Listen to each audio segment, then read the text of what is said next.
Hello বন্ধুরা, প্রিয়া ইপসে কিচেনে তোমাদের সবাইকে স্বাগত।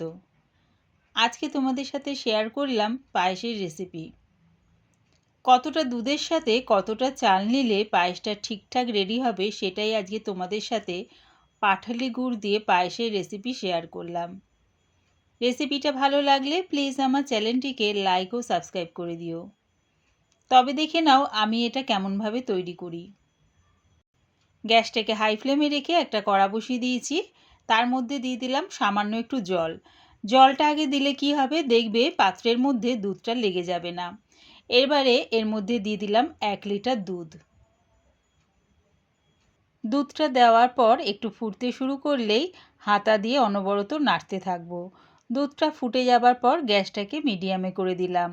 আর যখন দেখবে কড়ার সাইডে এরকম সর জমছে, তখন হাতা দিয়ে চেঁচে সেই সরটা আমি দুধের মধ্যে দিয়ে দিচ্ছি। তাহলে কিন্তু এরমভাবে যদি সরটা চেঁচে দুধের মধ্যে দাও, দেখবে পায়েসটা খেতে বেশ ভালো লাগবে। 4টে ছোটো এলাচ ভেঙে দুধের মধ্যে দিয়ে দিলাম। দিয়ে এটা একটু ফুটিয়ে নিচ্ছি। ছোটো এলাচটা দিলে কি হবে, গন্ধটা খুব সুন্দর আসবে। দুধের মধ্যে দিয়ে 1 মিনিট ফুটিয়ে নিয়েছি। আমি এখানে 2 মুঠ গোবিন্দভোগ চাল নিয়েছি। এই রকমভাবে 2 মুঠ আমি গোবিন্দভোগ চাল নিয়ে ধুয়ে জলটা ঝরিয়ে নিয়েছি। 1 কিলো দুধের মধ্যে 2 মুঠ গোবিন্দভোগ চাল নেবে, মানে 50 গ্রাম চাল নেবে। এবারে এর মধ্যে 1 চামচ ঘি দিয়ে গোবিন্দভোগ চালটা ভালো করে মাখিয়ে নিলাম। দেখো দুধটা বেশ কিন্তু অনেকটাই কমে গেছে। এবারে এর মধ্যে চালটা দিয়ে দিচ্ছি। পায়েস করতে গেলে দুধ আর চালের মাপটা যদি ঠিকঠাক নাও, দেখবে পায়েসটা কিন্তু খুব সুন্দরভাবে রেডি হয়ে যায়। 500 গ্রাম দুধের মধ্যে 1 মুঠ গোবিন্দভোগ চাল নেবে, আর 1 কিলো দুধের মধ্যে 2 মুঠ গোবিন্দভোগ চাল নেবে। 2 মুঠ মানে 50 গ্রাম। চালটা দিয়ে দুধের সাথে ভালো করে মিশিয়ে নিলাম, আর চালটা সেদ্ধ হওয়ার অপেক্ষায় রইলাম।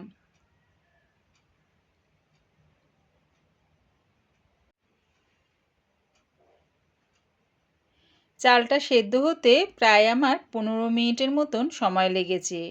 একটা চাল আমি 2টো আঙুল দিয়ে চেপে দেখিয়ে দিচ্ছি, দেখো খুব সুন্দরভাবে সেদ্ধ হয়ে গেছে। এবারে এর মধ্যে দিয়ে দিচ্ছি গুড়। চালটা সেদ্ধ হবার পরেই কিন্তু মিষ্টিটা ব্যবহার করো। আগে যদি ব্যবহার করো তাহলে কিন্তু আর চালটা সেদ্ধ হবে না, কাঁচাই থেকে যাবে। আমি এখানে 250 গ্রামের মতন পাটালি গুড় দিয়ে দিলাম। তোমরা চাইলে এর মধ্যে নলের গুঁড়ো ব্যবহার করতে পারো। এখন যেহেতু শীতকাল, দেখবে গুড়ের পায়েস খেতে কিন্তু দারুণ লাগে। গুড়টা দিয়ে দুধের সাথে ভালো করে মিশিয়ে নিলাম। দিয়ে দিচ্ছি এর মধ্যে 1 মুঠ কিশমিশ, আর দিলাম 1 মুঠ কাজু। কিশমিশ আর কাজুটা দিয়ে দুধের সাথে ভালো করে মিশিয়ে নিয়ে আরও আমি 2 মিনিটের মতন ফুটিয়ে নেব। রেডি হয়ে গেছে আমার পাটালি গুড়ের পায়েস। এবারে এটা নামিয়ে নিচ্ছি। আমার এই পাটালি গুড় দিয়ে পায়েসের রেসিপিটা পুরো দেখার জন্যে প্রিয়া ইপসা কিচেনের থেকে তোমাদের সবাইকে অনেক ভালোবাসা রইল। রেসিপিটা ভালো লাগলে প্লিজ আমার চ্যানেলটিকে সাবস্ক্রাইব করে দিও।